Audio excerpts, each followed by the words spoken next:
practicing to practice, or you practice to be great? Which way am I going? Today's bus coming, you on the way.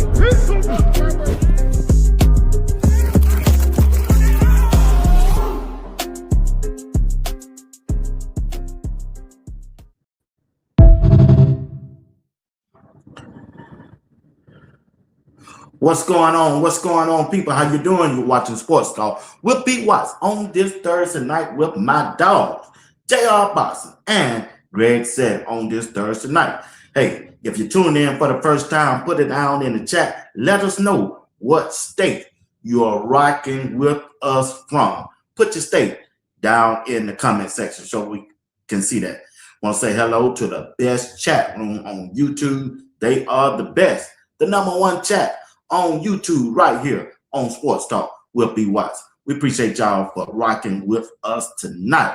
And also, gotta let you know, don't forget to go back and check out the video that I have done earlier today. I done did 3. I just dropped one 5 minutes ago talking about Coach Prime and the Colorado quarterback room. Just dropped it 5 minutes ago. Go back and check it out if you don't mind. All right. Well, let me bring up J.R. Boston and Greg said, and we're going to get into the show. We're talking about Shedeur Sanders and Coach Prime and the Colorado football team. A lot of stuff is in the news, and we will be talking about it tonight. What's going on, my dog? What up with it, B. Watts? What's happening? Man, I'm good, bro. I'm good. How was your day, bro? It was good, man.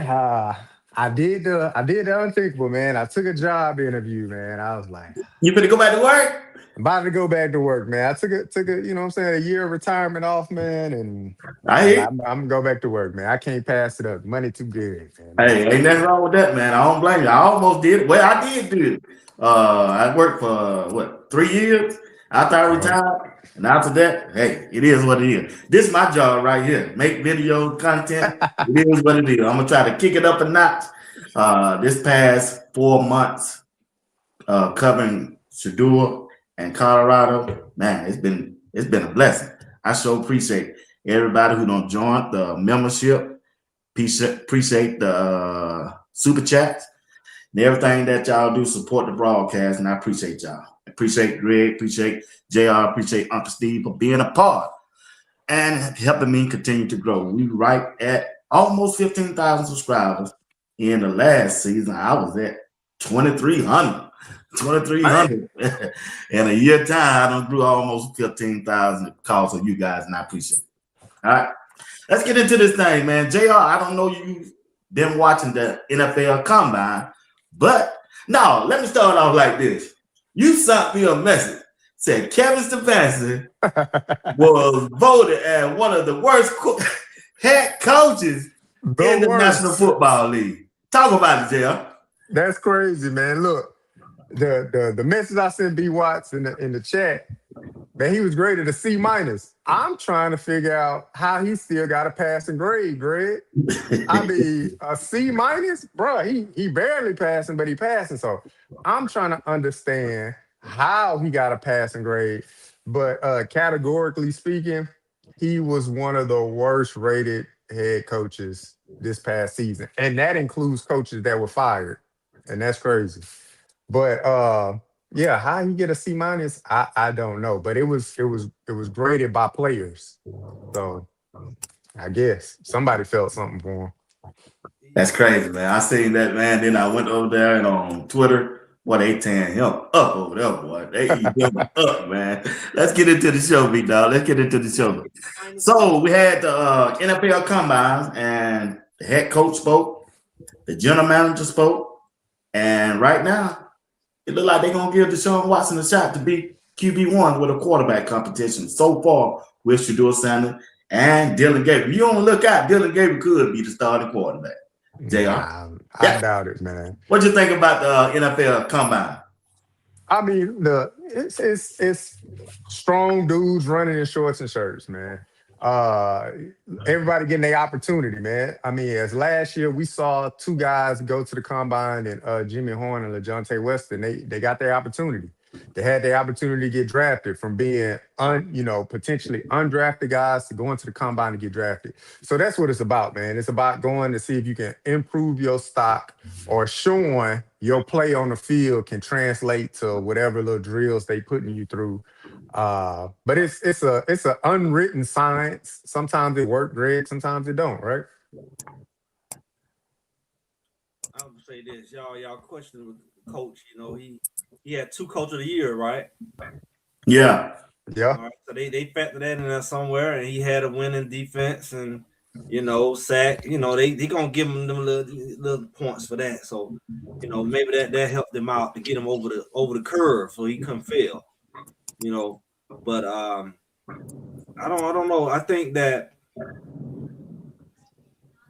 a lot of stuff is just being revealed at this point. So, a lot of systems are old systems and stuff, people questioning, and I don't know what it's going to be, but I mean, that's an old way of doing things. When you do the combine, and it used to be everybody went, top players went, you slowly start seeing top players stop going. Just like you used to see all the top players play in the bowl games. They stopped playing in the bowl games. They stopped playing in the senior bowl games. It's like, it's like everybody thought, protect myself by not participating. I guess next they wouldn't even do senior day if they wasn't, trying to support the other players. Like the quarterbacks wouldn't throw at the senior days, but they want to make sure the other players, the receivers and all that get the looks. So, it's an old system it's everything is shifting. So I don't know what's coming. After that, and maybe they'll rearrange it like they try to rearrange the kickoffs and all that in the NFL. And, they always changing stuff, and it may look wonky and weird, but at some point it's going to change. So that's what we're JR, the head coach, Todd Monken says Shedeur showed that he have elite capabilities as the quarterback, but they refuse to say he's the starting quarterback going into training camp. What's your take on that? Man, I mean, look, it's about spot on with what the NFL is about. Especially a new coach coming in. Look, the coach is coming in and he's inheriting a QB room that he didn't put together himself, right? So nobody gonna truly go out on the limb as far as a head coach. He's not gonna go all the way out on the limb and crown anybody, a starter at this point. So he, the politics of it all, the coach speak of it all per se, him sitting in these interview panels and doing media row for the NFL Combine, and he's saying the same thing over and over. This guy got elite qualities, and then he'll go on another show and they'll ask him about another QB. Well, this guy got elite qualities. And then he on a podcast. This guy got elite qualities. Well, when you got 3 elite QBs in the QB room, and you know what I'm saying? So somebody don't have elite qualities, man. I don't know. You can't give everybody an elite quality. Like, what is the elite quality? But something I noticed specifically is that when he used the word elite, he didn't expound or he didn't expand on what that was. Like, he didn't say, well, Shedeur has an elite quality and, his pocket presence or his accuracy down the field. He just said, oh, he got some elite, tools that we could, or what are those tools? Same thing for Deshaun, the same thing for Dylan Gable. But the crazy thing is he used that word elite for all 3 of them. So that, that's trying to massage egos. That's trying to, we still trying to figure it out kind of thing. We don't know what it is, but it's hard to, I would say, put all your nickels or your coins in your bag to say, well, Shedeur gonna be our starting quarterback going forward, because he's still straddled with that 5th round pick, and that's hard to overcome unless you just go out there and play exceptional. Although I agree, Shedeur played well under the circumstances of what he had to go through in Cleveland with the previous coaching staff. I would not grade him and say he played extremely well or he was, a cut above the rest. Like, nah, he was somewhere in the middle. And it's the NFL, man. It's business, and we gonna see what happens. If they draft a quarterback, that'll be real telling It may be in the later rounds. I don't think it's going to be a first round quarterback, but it'll be in the later rounds if they decide to bring in another quarterback, or if they bring somebody in free agency. That'll be real telling for sure, Greg. Yeah. I don't. I mean, what do you expect? I mean, this guy's still on the roster. They locked themselves in with this guy, and he gotta. I mean, he's not hurt. He getting paid. He gotta be out there. You know, the only issue with this situation is how you gonna split these reps up. Now we seen the rep circus last year. Your excuse for not giving Shedeur reps last year can't fly this year. But then he finally get his reps. Now you gonna split them? You're gonna split them with, you know, Watson. I mean, how do you go through that? Like, because does it benefit Shedeur still to have to split these reps up in this team? You know, acting like you don't know who's gonna be the QB1 until the preseason. That don't help when you're trying to get these reps and get these relationships and whatever going. So they still in a situation where they're gonna be set up because there's no clear number one. And when there's no clear number one, they gotta play this game. So, but I mean, outside of that, I mean, we just gotta be real. It's very few people that is able to take the kind of hits Shedeur take. Yeah. Very few people can take them kind of hits. And I don't care who it is. I said that when Shedeur went in, and we've seen it this season. It's just very few people gonna get body slammed and suplex, get their toenails and their fingernails not loose and keep playing. It's very few people gonna go out there and keep getting hit like that and still come back like some kind of Rocky character in a movie. Dylan Gabriel Pune himself ain't gonna get hit like that. He gonna lock up. And you see Watson body ain't built like that. It never have been, really. Never have been. Ain't nobody built like that to be still have some type of efficiency. Like I said, when Shedeur was throwing 70% and getting hit, that's just unheard of. Usually you get hit, everything finna go. Your completion rate finna go down, your interception finna go up, and it's already the pros. So you see what Shedeur had to go through as is. But that's with him getting hit. That's what people in his face knocking the ball down. So I don't know who else want to do that, really. Yeah, like you saying, JR and Greg, if they go bring in a quarterback from free agent, pay him $20 million a year, he QB1. He QB1, bro. I mean, no way you can justify sitting a quarterback from free agent, let's say Mikael Willis. You paying him $20 to $25 a year, and Shedeur barely making $1 million a year. They made their decision. They showed their hand. They want Malik Willis and think he's a better quarterback than Shedeur right now in Shedeur's career, because you can't justify sitting $20 million on the bench just to come in and bag up Shedeur. That ain't you. Yeah. I mean, then you got Watson on the team too. He's making $47 million. Yeah, it messed up really. But time gonna tell to see which way the Cleveland Browns gonna go with that quarterback position. Time gonna tell. If they draft one in the later round, I can understand that. Then you have 3 quarterbacks on the team as a product that you're trying to develop. Shedeur, Dillon, and another quarterback that you got in the draft. So it's going to be interesting to see which way Todd Monk is going to go with that quarterback position. All right, I got my 15 minutes in. Let me switch over. We got a lot to talk about with the Coach Prime and the Colorado football team. Recently, 2 hours ago, it was reported that Warren Sapp will not be back with the team as on the defensive line coaches. What do y'all think about that? JR. I don't know, man. All I know, Sapp used to be out there kicking over the the pylons. And man, that's all you think about when it comes to Sapp. He out there doing this. You know, you gotta stab, and you gotta swim, and So look, man. That I don't know, man. Look, did he feel some type of way, the young guy being promoted over him? Or was it the new AD that came in and was just like, yeah, this really don't fit what we trying to, it could be all kind of things, or it could just be Sapp. Like, you know what? I thought this was something I wanted to do. It really ain't what I want to do. So we'll never know what the narrative is, but I'll create a narrative. Me, I'm gonna go with Sapp. Probably looked and said, "Man, this young dude getting hired over me, oh, the D line coach." Oh, okay. Hey, Prime, man, it's been nice, man. You my boy, but I'm not for to sit here and play second fiddle to a guy that, don't really got much experience. I'm out. That's the narrative I'm going with. But it could be the new AD came in, kind of, getting the lay of the land, getting the feel, going through people bios and everything like that. I'm like, nah, he not cut for the cloth that we need in this organization. Or it could be Sapp was just like, nah, man, maybe I got NFL aspirations or something like that. Who knows?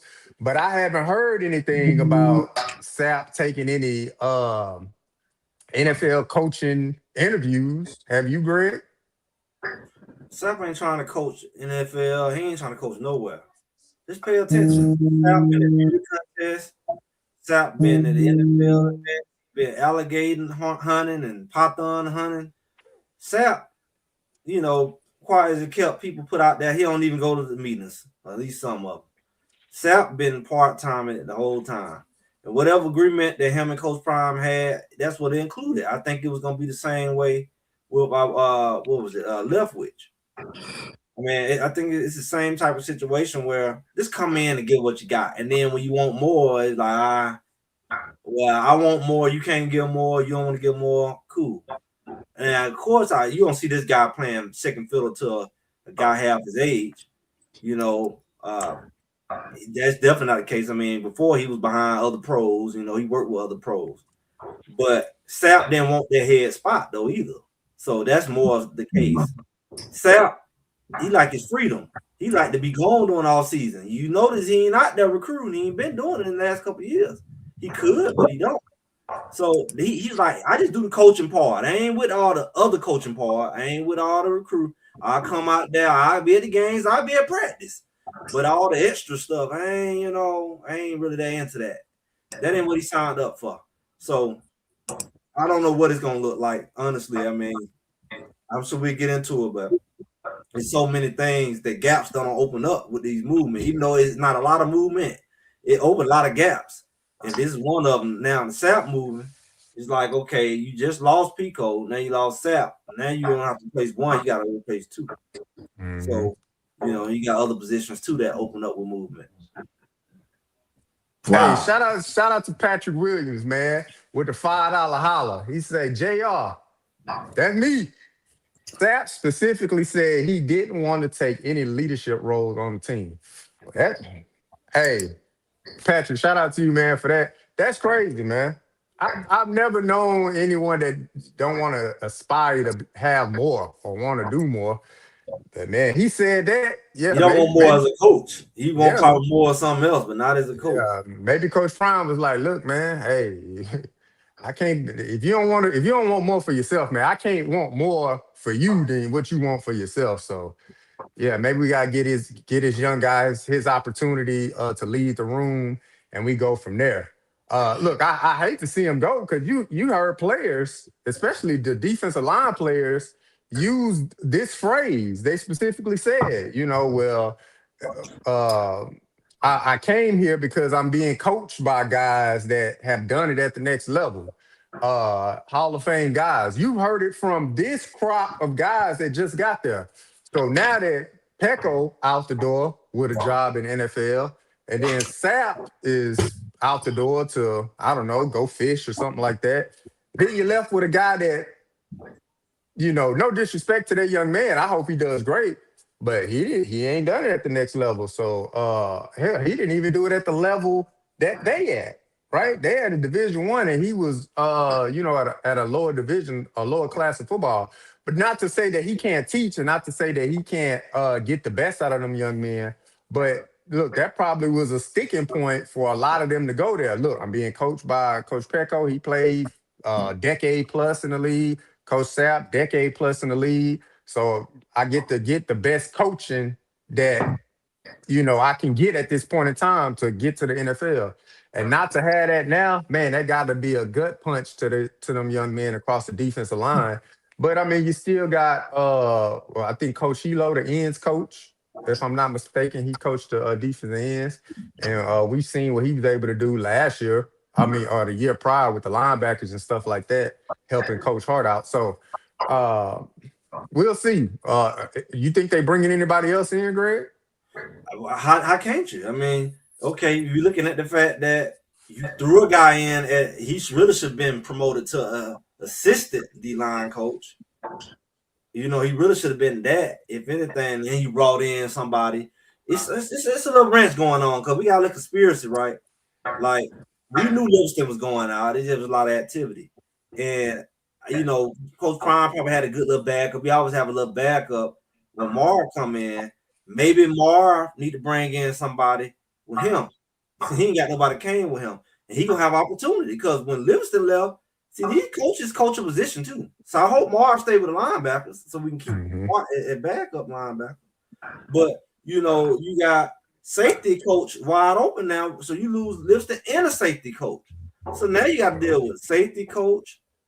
You know, now you got to deal with a D-line, another D-line coach.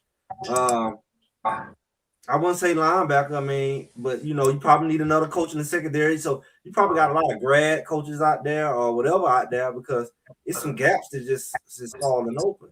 So it would be good for a good opportunity that Marv maybe bring over somebody that he know at this point because he got a couple gaps he can fill in.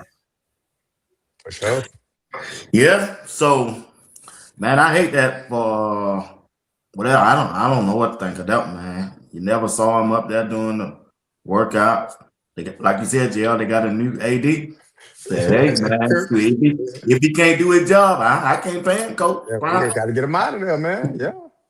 You know, that's speculation. I don't know. It just, I mean, I'm just trying to see what they gonna miss. They ain't really gonna miss me. I'm just gonna be straight with it. You know, I keep it real on my show. I mean, I don't see nothing that you are missing what JR just said. You are missing the fact that in theory, for the last really 3 years, definitely last 2, the theory was you're gonna be coached by Hall of Famers. It don't flip. It don't flip from being coached by Hall of Famers to no-namers.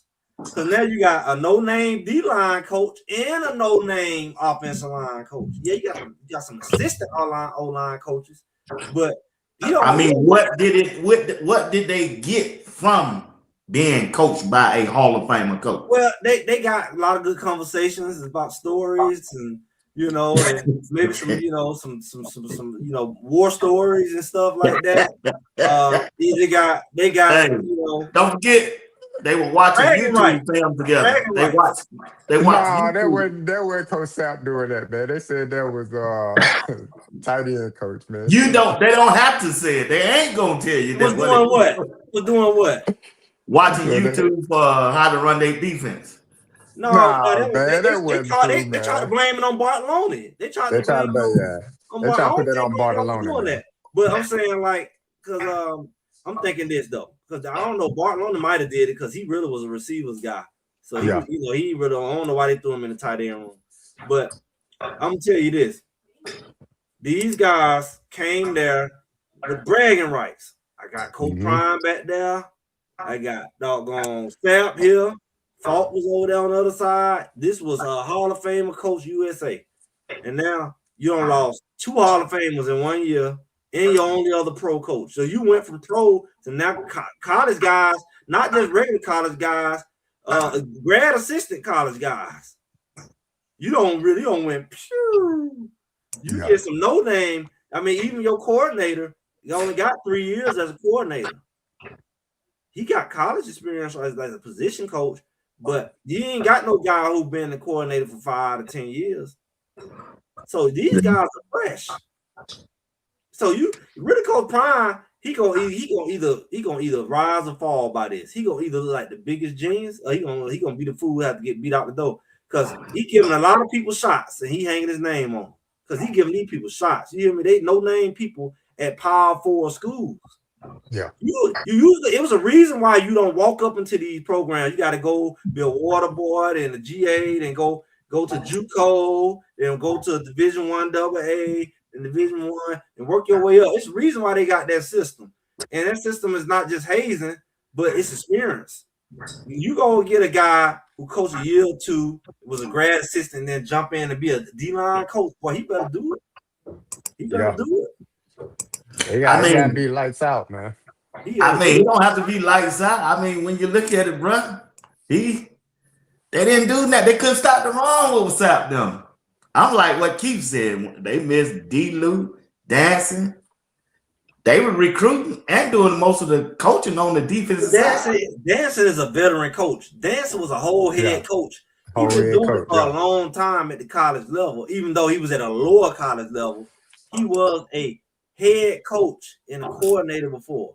So, it's like you push him down to a position coach, of course he's going to thrive. Because this is like half a quarter of the job he was doing. Now, you take a guy who was a grad assistant at Roogly Boogly Creek, and then I don't know, man. and then he comes Roogly Creek, JUCO, and then you know what I'm saying, go to D2, and then he ain't got to do the thing. He ain't got to go do that right there. He can just jump up there with Coach Prime 2 years and be a defense coordinator. Boy, either Coach Prime either be the biggest genius or he'll be the biggest fool. Well, he got no grace. Maybe he couldn't find nobody want to come there, bro. He can find somebody want to come there that's actually been a coach and not a grad assistant. Everybody don't want to move their family to Colorado, bro. Yeah, they do. If they get a pay increase and they get a bigger platform. He could have went and got somebody from the SWAC. That's true. That was just like Dancy. I guarantee you. He got all these other football conferences out there. In the MAC, in the Conference USA, all these other levels, like he been getting his other coaches from. Maybe he don't see that. Maybe these coaches don't see Colorado got good players this year. No, he don't. Coach Prime told y'all why. Coach Prime, I don't know why. You do know why. You know why. You know Coach Prime don't said it. Coach Prime, his favorite saying is relationship. It's all about relationship. Everybody he giving these jobs to, either he played ball with, he was friends with on TV, or they guys been water boy at his old school, and he rewarded them. Hey, you used to carry our draws and wash the clothes, and now I'm gonna give you a coordinator position or a position coach. And he picking from within. He picking people who he trusts. I just hope they do the job. Yeah, we gotta hope they do the job. But moving on from him, JR, what you think about Rob Livingston? Moving on to the NFL. Yeah, look, I kind of see the writing on the wall with that, man. Even Coach Prime said it, last year when he introduced him. 2 years ago when he introduced him. He introduced him and said he'll be a head coach one day. During the introductory part, he didn't say, hey, Coach Rob Livingston, new defensive coach, blah, blah, blah, gave all his background, how long he was with the Bengals and stuff like that. And then he was like, yeah, he'll be a future head coach one day. So you could probably allude to that conversation was had in the hiring process of Coach Livingston. I have aspirations of being a head coach. And sometimes you got to take the road less traveled. And look, a lot of people question and say, well, he actually losing money and he going down in the position. But if you look at the grand scheme of things, the passing game coordinator last year for the Denver Broncos is now a defensive coordinator in the NFL. So sometimes you got to take a step backwards to go forward, right? If he could have made the jump from being a defensive coordinator at Colorado to being a defensive coordinator in the NFL, surely he would have done that. But just last year, the previous passing game coordinator for the Denver Broncos is now a defensive coordinator in the NFL. So if he's trying to, build it that way, I can see that happening. That happens a lot in the NFL. The LA Rams, they can't keep a assistant coach. All their assistant coaches getting hired as coordinators or head coaches. The Jacksonville Jaguars head coach, he was the passing game coordinator for the LA Rams last year. Now he the Jacksonville Jaguar head coach. same thing that happened with the 49ers. My very own coach, D'Amico Ryans, he was the defensive coordinator for the 49ers. He's been the head coach for the Texans for the past 3 years, 4 years now. So if you got to take the path less travel, I guess that's what you got to do. But yeah, man, leaving 1.2 million on the table to go take an NFL job for maybe 400,000 or something like that. Sheesh, hey, that'd be tough for me, man. That'd be tough for me and mine, but that's what you got to do. It ain't tough when you gambling. When you gambling, it's like you gonna take the guaranteed money or the possible money. The reality is, when he was lining them boys up on that line, and he probably having nightmares thinking about them linebackers running in the hole like these Steve Warner running. He probably he waking up in the middle of the night. His wife like, "What's wrong, honey? I gotta make a move." He couldn't risk it. He couldn't roll them dice on them boys because he just that paranoia. Like, the risk of running them crazy plays again where he put the whole team on the D-line like a track meet. And they're not gonna get beat in 3 years in a row. He couldn't risk it. He'd rather let somebody else succeed or fail other than him.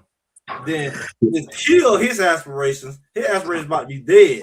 He had to roll the dice and take the pay cut to have a hope of going forward in the NFL. He gonna get trapped. He was gonna end up being that doggone one of them doggone. I'm telling you, he gonna end up being at what one of them schools, San Jose.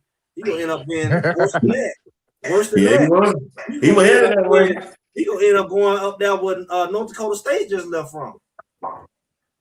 Yeah, he headed that way, bro. That defense he been running, it just ain't been working for me. So what you think about the new defensive coordinator? And he used to be the linebacker coach. Maybe he still be the linebacker. I don't see nothing wrong with it. He can do both. Rob Livingston was doing both with the safeties and defensive coordinator. So what you think about the new defensive coordinator, JR?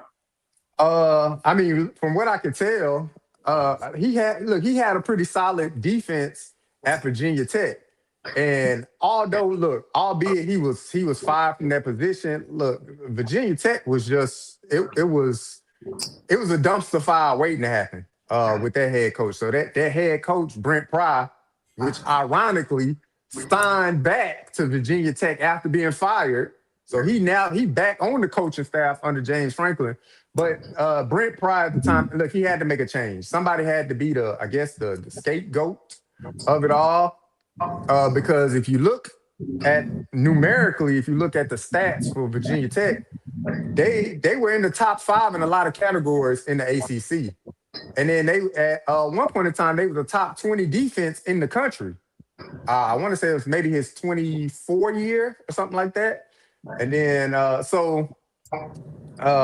it's just unfortunate, that's what happens. Sometimes cuts gotta happen when things go awry, and Coach Marv just was a casualty of that. But look, it's good that they made the move now. That he's in there now. He can do his install because now they in the point of installs now.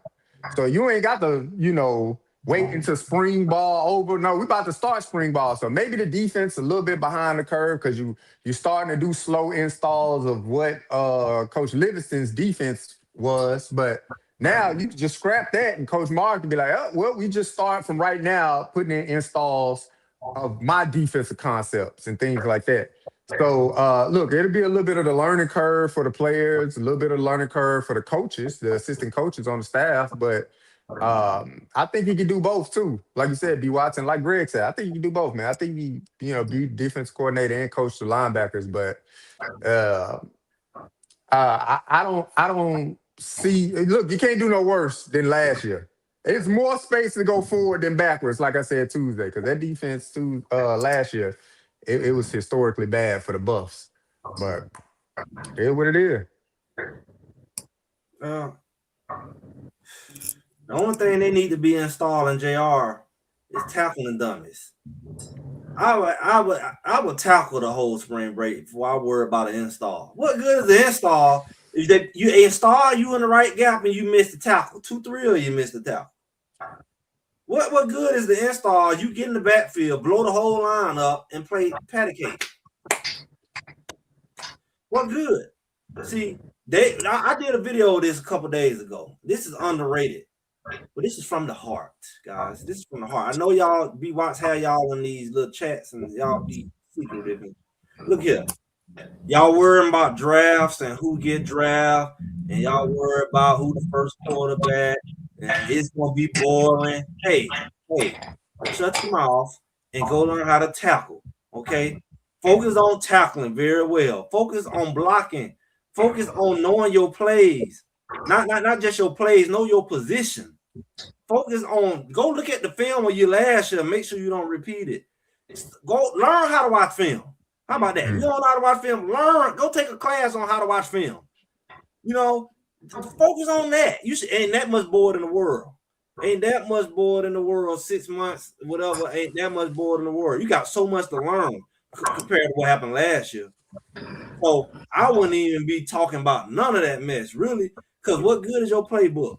Now, as far as this new old DC, look here, it's simple.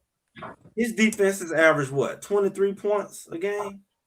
Yeah. The way I see it, if you do 23 points a game, that's good enough for any team. Definitely a team that's going to be running the go-go. The go-go going to put up 30-plus points. They're trying to go 35. So the way I see it, if you averaging 23 points a game, you just gave Colorado a boost to get at least 9 wins. Yep. 9 to 10 wins just off of those statistics. Y'all like statistics. All you need to do is that's all Cleveland is still behind had to do. They went into all this, this fake stuff. Is learn how to doggone play the numbers game. Like you say on 4th down and 3rd down, you do this and what they call time of possession. Well, guess what? Scoring is a strategy. If I keep this team at a certain amount, I know my team is going to score a certain amount. I win. I just got to score one more point than you. I know the go-go going to score more than 23 points. It's just history shows that. Now that mess they did last year, that ain't gonna work. Ain't gonna cut it, man. Because they want to score 23 points. So that's how you win 3-4 games. Because your offense can't score. Your defense typically ain't getting you beat unless they giving up 30 points a game. Yeah. Then he's like, you ain't finna just be guaranteed to score 30 points every week. Eventually, you're gonna face a defense that's not gonna allow that. But if you know you got a high-flying offense, the pressure is not on you to be perfect at defense. Come on over here with your 23 points a game. And you got Colorado a 9-10 win minimum. Yeah. I mean, if you use those statistics, Greg, at 23 points a game, if the defense is able to hold to that, and you say the go-go get you 30 to 35, even on the lower end, that's a 7-point swing. So you +7. Or on the high end, you what? +12. So I'm with you on that, man. That that'll be, you could definitely cook some easy wins right there, holding them down. So I'm with you, man. I'm with you on that. Like I see somebody in the chat right here said the defense gave up. You would too. See, I hear stuff like that. Like, have you ever played it? Have you ever been on defense? And that's why Cleveland fell apart at the end of the year, right? All of a sudden, everybody hurt. All of a sudden, they should have out there. They can't stop a cold. Look, they've been carrying the team the whole year. See, what you ain't gonna do is I got one dude on doing that got 30 sacks, and we still losing. We holding teams on average of 20 points, which is very good. And what happened? We still lose. What incentive do I have to go out there and keep? What incentive do I have to turn the ball over for you to turn it back to me? Yeah. Oh, we just got them off 3 and out, and then you go 3 and out, and I ain't even got the Gatorade full in my mouth. You still trying to reach for the oxygen? Come on back. What? Yeah, man, Dawn, you can't even go to the bathroom. Like these things here, it's like you do that in a whole game, and you watch the games. Let's be real. We watch the games. Yeah. And we watched at certain points in every game, Colorado was competing. Look, no matter who they played. Even sometimes to the late 3rd and 4th quarter, they go back and forth, and then at the end, It usually gonna be after they stop somebody and oh yeah, we got it back in the game. The offense go, and they look at them like, and eventually they be like, you know what? I'm going out here. I'm gonna go get a turnover for you to do that. I'm dog tired. Somebody say, give me the extra mile, give me the extra and you do it, and it's for nothing. You ain't gonna keep doing that. You're not gonna keep doing that. You're not gonna keep give me all you got, and I give you all we got for nothing. Like I might as well just have do it, and that's what happened. They have do it. They go out there, and then you have them brain fart, and then you go either touchdown or you miss a tackle because all it takes is for you to go a little like half speed, just slow up a little bit, and that guy going full speed. And when he hit that hole, and you ain't really in it, touchdown. Oh, the DB, he really ain't in it. He like, man, why are we out here? We just was out here. We just get all our guts to stop this team, to get our team back in the game, and they just why am I even doing this? That's a problem. It is a problem, man. Shout out to Who's Clips, man, for the $5 clip. He said it's either this is Coach Prime last year. I don't know about that one. I don't know if this Coach Prime last year, man. He just signed that 5-year deal. But it's either Coach Prime last year or he changing his strategy and moving away from all the NFL staff. Now I'm with you on that second half. I think Coach Prime is probably moving away from the all NFL staff and things like that. Man, that was such a sticking point the first time. The first year when they kind of put all of the years combined, we got over 140 some years of NFL experience and stuff like that. And again, when you hear the young men come in and they putting the camera in front of their face and they're like, yeah, man, I mean, this coach did it, so I'm trying to get to where they at, and stuff like that. And for it now to be like, but look, the college game is drastically different from the NFL game, man. The NFL is kind of flowing towards a college game now with more wide open spread concepts and things like that. But the college game always been like that, man. It's always been innovative. It's always been how can you get the leg up on the opponent ahead of you. So I agree with you, man. Shout out to Who's Clip for the $5 holler, man. Shout out to you. Appreciate it. You know what college is all about? Let me tell y'all a secret. College is all about the same thing high school is about. It's the same thing Little League is about. Little League is about dominance, right? High school is about dominance. But you know what else is about? Trickery. We always talk about this big word, scheme. What's the scheme? It's all about trickery. NFL is not, that's becoming more and more about it. You starting to see the go in there, you see the Wildcats, you see all this weird stuff that they used to look down on in the NFL. The trickery is making its way, just like the dancing and showboating and all that is taking over. It's entertainment. But they usually look down on trickery. That's why they even like the go ain't gonna be in the NFL. They just like the straightforward I formation, typical stuff, belly, it's kind of like the Civil War. Like you got the spears and the doggone little mullet guns, it's old school. NFL is old school. College is all about the new and the innovative thing. College has always been. That's why you always see these interesting things usually show up in the college first.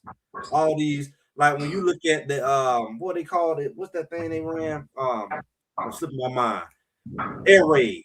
All that stuff show up in college, and these weird formations and these things they usually show up there because you want to catch these young people slipping. That's how you win in college. This guy don't really know what he's doing.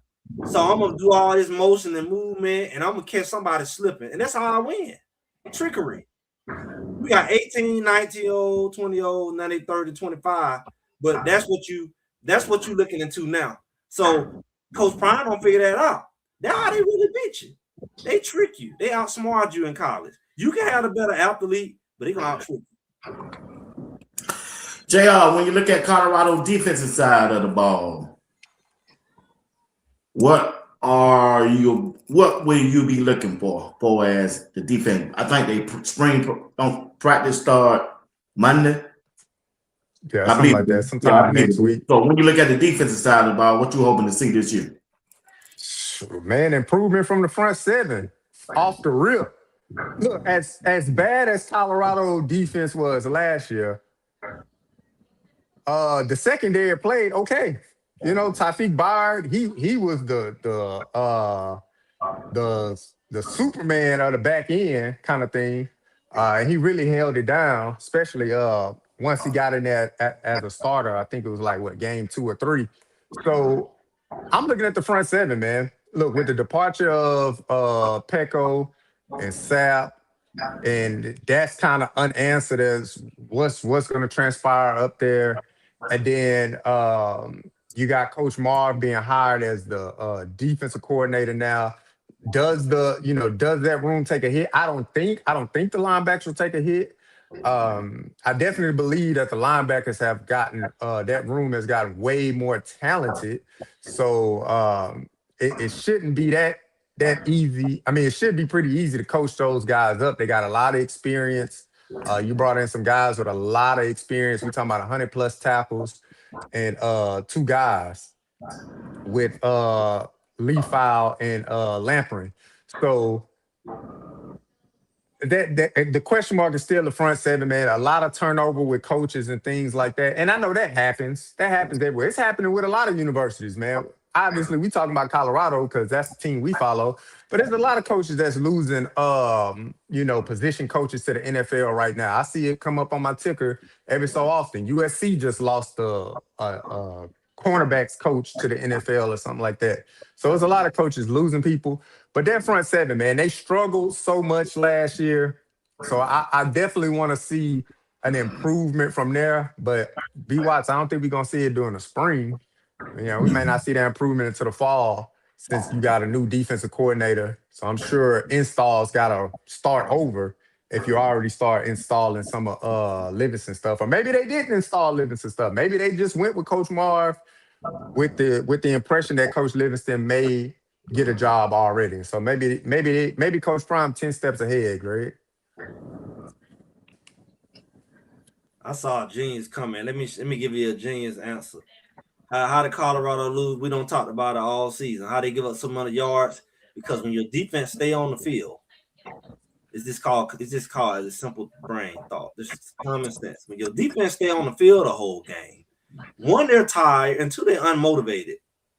Because if I get off the field, all you do is put me back on it. Also, you put me under pressure to be perfect because you're not scoring points. See, so now I'm always got my back against the wall, and I got to be perfect, meaning you can't score because I know my offense is not scoring.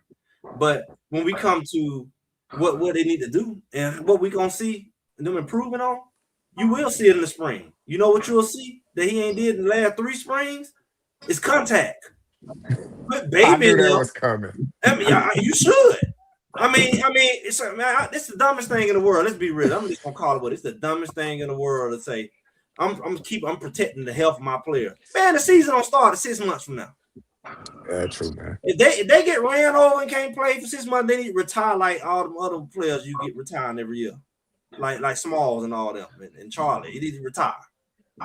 You need to retire. If you can't have physical contact to the point where you're gonna be hurt until September, then you don't need to play football no more.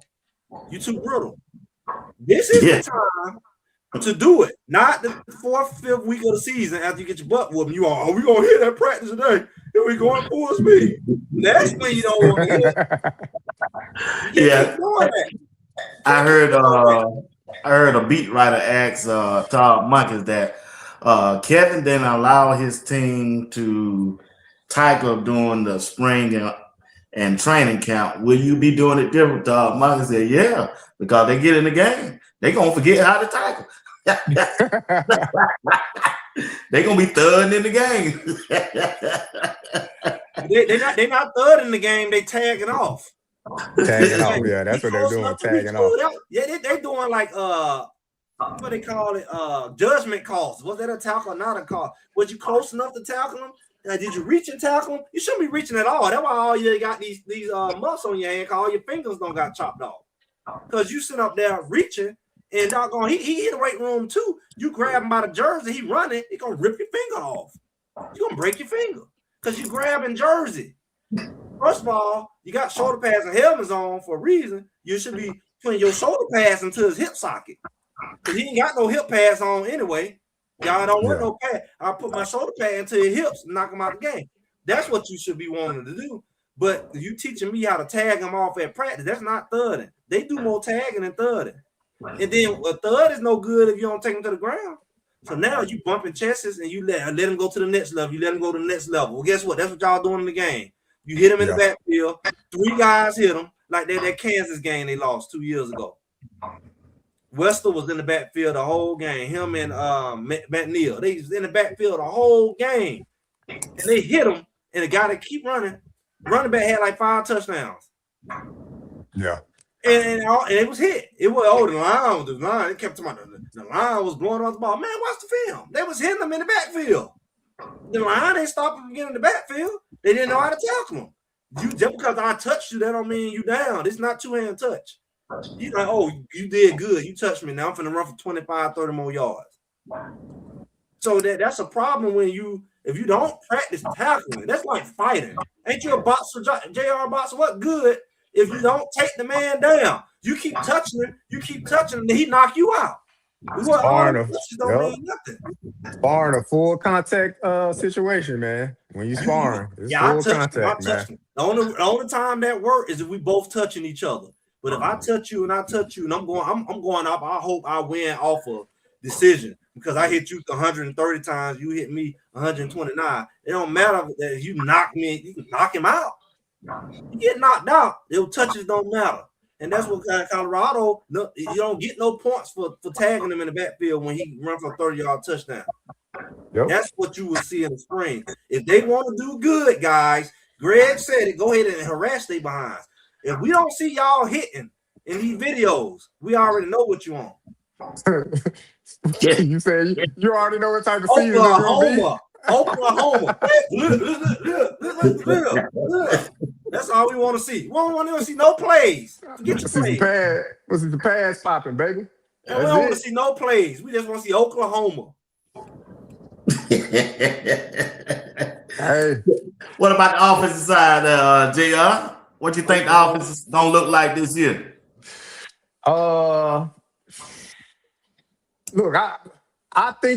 Look, Chad. I think this is finally the year they're gonna run the ball. I mean, this may be the year that we finally run the ball because we're gonna have 1,000-yard rush. I can see that. I can see that, man. Oh yeah, I can see it. Yeah, I can see it. I mean, look, under Brendan Marion's tutelage as the offensive coordinator, he's had 1,000-yard running back every stop he's been at. So I don't see why that would change. Okay, especially with having inexperience in the quarterback room. Now you can say, well, Juju played 3 games last year, 3.5 really, because he came in some of that Arizona game or something like that, or maybe 2.5. Something like that. So he has minimal experience. And then you got Keneal Sweetwine, no experience at that level. And then you got Isaac Wilson. You know, he has experience, but overall has a losing record when it comes to being a college QB. And then you got Ponder back there with minimal experience. I think he got in like maybe 3 or 4 snaps last year. So you'll be a fool to not rely on a running game. You'll be a fool to have a 6-foot, 220-something pound running back in Richard Young and not handle the ball. Another 6'2", 210 running back in Henderson not handling the ball. Jack Hawk not handling the ball. Michael Welch not handling the ball. You'll be a fool not to. You asking for how do I put this? I mean, you asking for situations that could easily remedy themselves. You're asking for it. So if you don't have the solution to your own remedy, like what are we doing, man? You looking at these guys and these running backs built a little different than the running backs last year. Young and Henderson built a little different.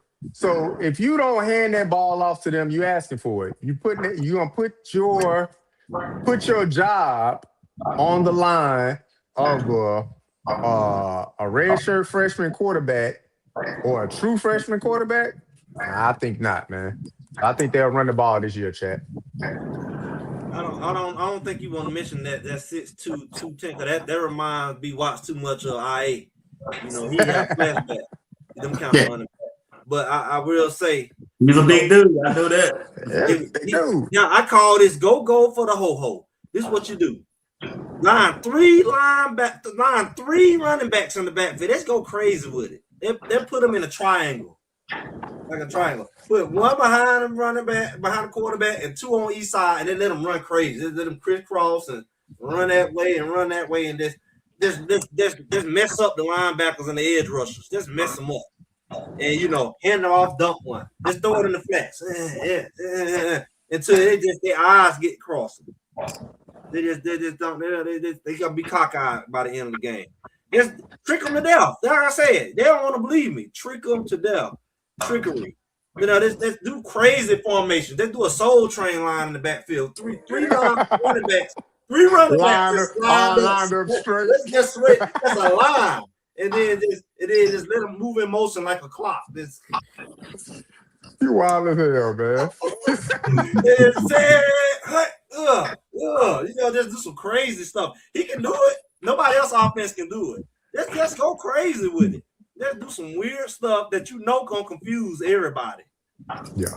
Even the referee don't even know how to call illegal motion. It's just gonna be too much trickery going on. But I'm like, is this illegal motion? Is this too many men in the backfield? I mean, he just need to mess them up. That's how I see it. Yeah. So I'm just looking forward to it, man. But that's all I got. We're right at 2 more minutes left. JR and Greg, y'all give us the last word and we out of here. Hey, shout out to everybody in the chat, man, holding it down. Look, B Watts sleepy, y'all. Y'all know he old. He's sleepy. Look at his eyes. B Watts tired. B Watts tired, y'all.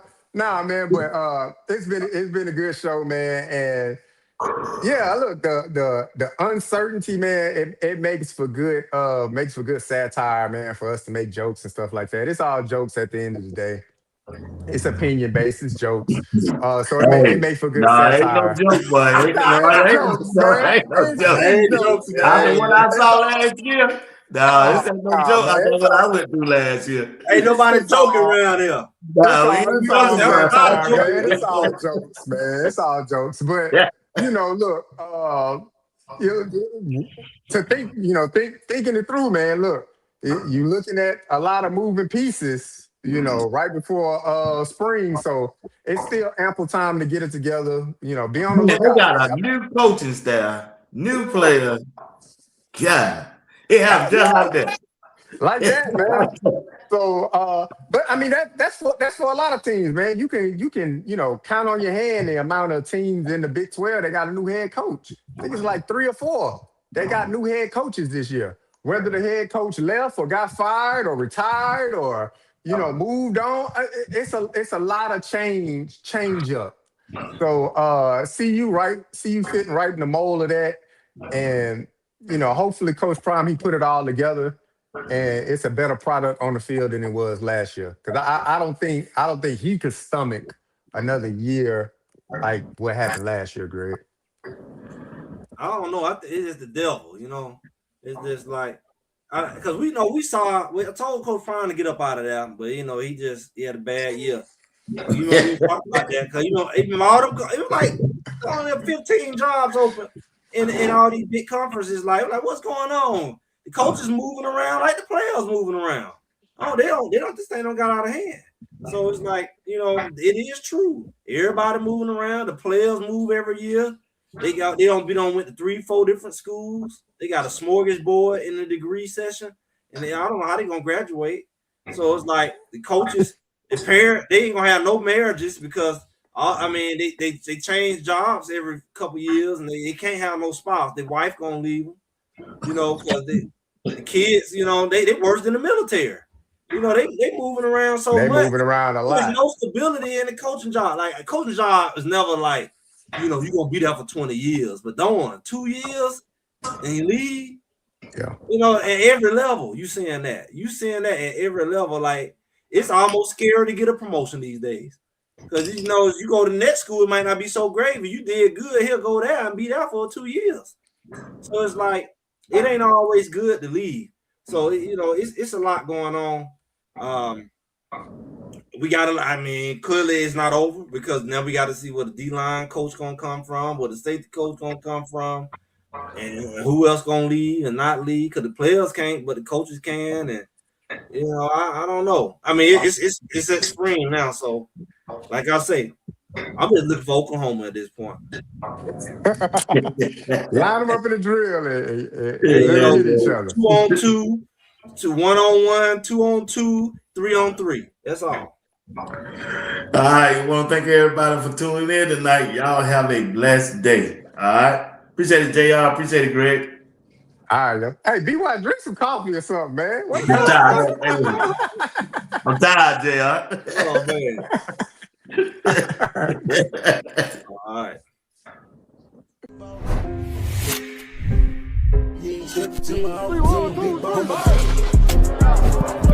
Are you practicing to practice or you practicing to be great?